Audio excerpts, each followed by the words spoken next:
All right, in today's video lesson, we're going to do the last view of the skull, which is the front view. I'll put the mandible back on there.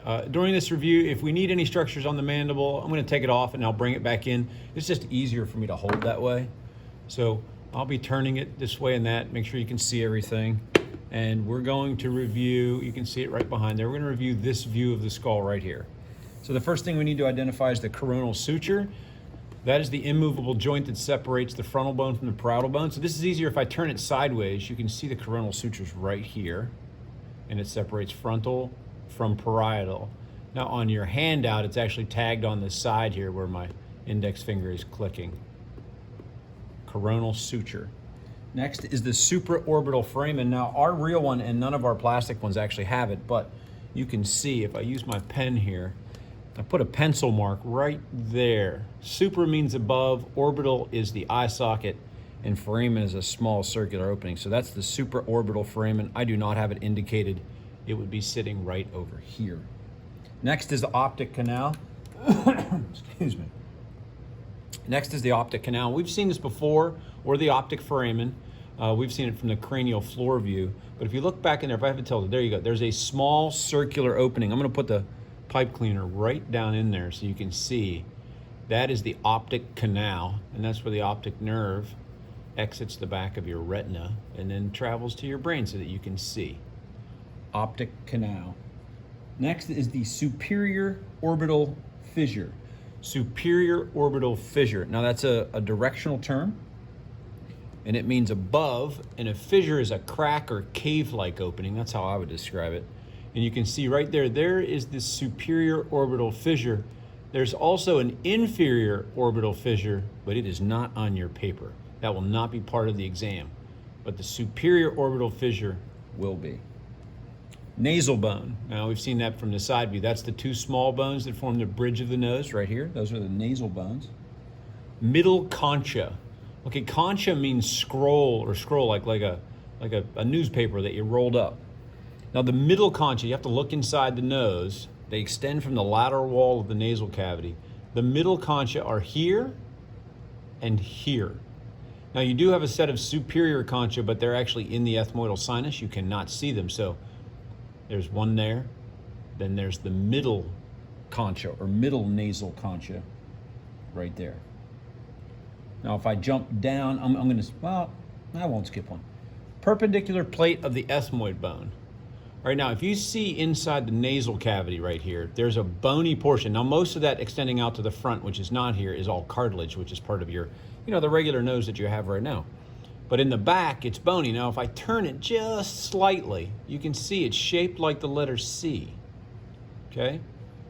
If I go right to the back edge of that C, I'm gonna kind of hold it right there. From there up is perpendicular plate of the ethmoid. From there down, and I'm skipping forward, from there down is the vomer. Now remember from this view, the whole nasal septum in the back, that's all vomer right here. That's all vomer. But in the front, it's actually two fused pieces of bone. From the middle of the C up is perpendicular plate of the ethmoid. From the middle of the C down is vomer. Now if I jump back one, these scroll-like bones on the bottom, these are the inferior concha, inferior. The ones above them are the middle concha, and there are superior concha inside the ethmoidal sinus, which you can't see. All right? So that was that was like a big flurry right there. Mandible is the lower jaw. Like I said, I'll just let it sit right there. Mandible's the lower jaw. Frontal bone is the forehead, right here. All of this is frontal. Temporal bone, that's tough to see here, but you can kind of, if I turn it sideways, the temporal bone is this large bone right behind and above the ear and under the squamous suture. So, and that includes the styloid process and the mastoid process. So this is all temporal bone right here. Now, lesser wing, it's gonna get into some eye stuff. I'm gonna skip over the eye stuff and come back, but I'll cover everything. Zygomatic arch, that's this portion right here. Infraorbital foramen. Infra means below, orbital refers to the eye socket, and foramen is a circular opening. So infraorbital foramen are these holes right there. And they're named for exactly what it is. It's a hole below your eye. Infraorbital Foramen. Next is the Zygomatic Bone. That's your cheekbone, and I am going to bring that back up in the eye socket as soon as we do that circuit.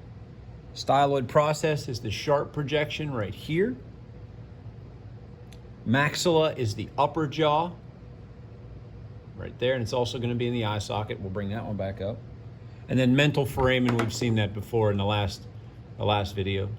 That is the small opening right there in the mandible.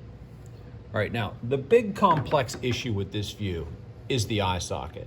There are 7 bones, or at least 7 pieces of bone inside of there. And what I want to do is a hand-drawn version, and then we'll come back and do the loop here in the remaining portion of this video. So, to save time, here's what I've done. Okay, I'm going to put this right here on the screen, and I'm going to zoom in for you a little bit. There you go. Now, what I'd like you to do right now is just hit pause on the video and get that drawing down, and then hit unpause. I'm not going to pause. I'm going to continue talking about it. But we're going to label the 7 bones here, and I'm only going to use single letter designations, so you might want to have your paper out, whammo, and then you can make the connections, or you can take notes around it like that. I'm not going to do that on the video just to save time, okay?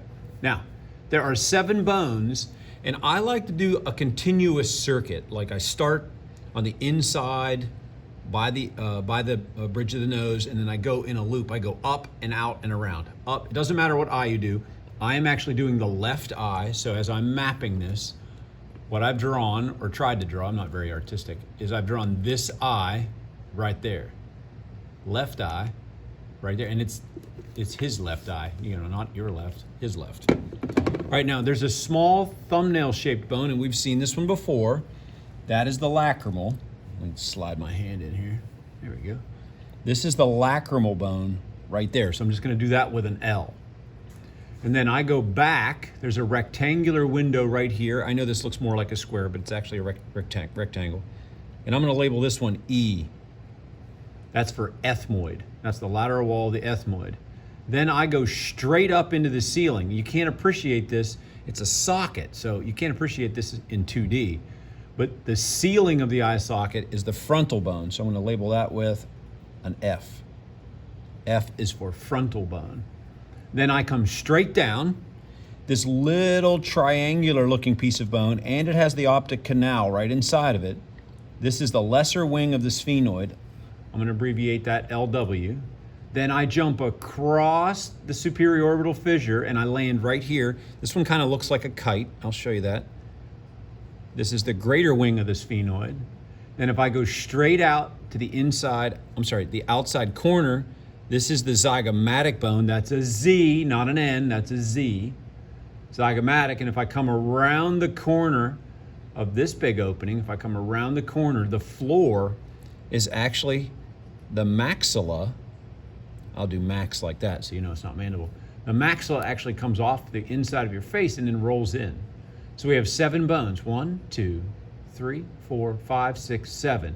And here's what I do. I always start at the lacrimal because I know I can find it. I go back, up, down, out, and around the horn. So it's lacrimal, ethmoid, frontal, lesser wing, greater wing, zygomatic, maxilla.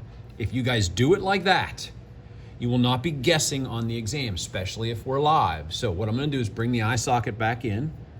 Hit pause if you need to look at that. So I'm going to take that out. I'm going to bring the eye socket back in. We got it nice and big here right now. Okay, and I'm going to use my pointer. So I always start on the inside corner of the eye, right here. This is the lacrimal. Then I go straight back to the window. That's the ethmoid. Now I'm going to roll this for you. I go up to the ceiling, that's frontal. Then I go to the triangle right there, that's lesser wing. Jump across, land on the greater wing. Out to the inside corner is zygomatic, right there. And then if I roll this down, this portion right here is the maxilla. And like I said, if you had this with you, or you could look at it. If you have your own skull at home, it'd be even greater. So I'm going to do it one more time for you. Ready?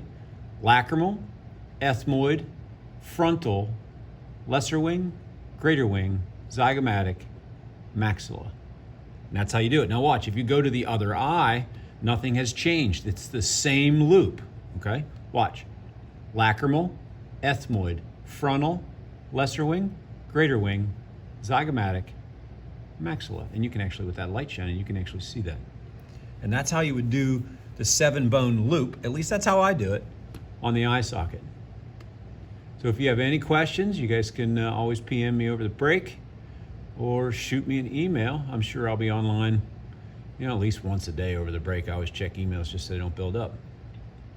So if I don't see you soon, have a great Thanksgiving and enjoy the time with your family. Take care, guys.